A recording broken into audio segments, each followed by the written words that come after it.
Good afternoon, Bluebeamers. My name is Troy DeGroot with U Chapter 2, and I'm excited to partner with the team at Brighter Graphics to deliver world-class Bluebeam training and customization services so you can get the most out of your Bluebeam investment.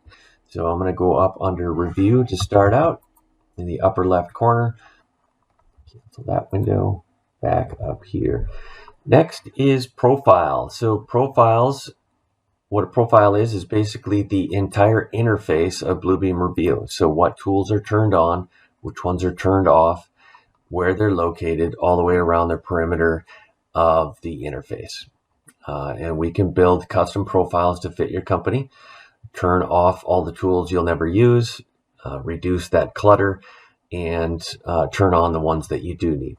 So some different examples here. If I go to the tool chest, for this particular profile, you'll see some tools that I built during classes, estimating classes.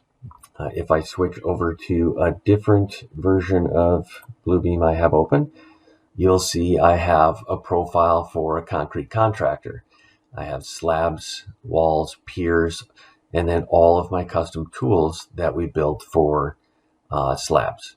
So you can customize your profile, the interface of Bluebeam Revu, to have just the tools that you need. I hope you took some notes. I hope you enjoyed the detailed introduction of parts of the interface in Bluebeam Revu. Thanks for joining us. Reach out to Darren and his team at Brighter Graphics to learn more about additional licenses of Revu Extreme or the small investment of upgrading your existing seats. And as always, if you have any questions regarding training or customization services for your company, don't hesitate to reach out to our team as well.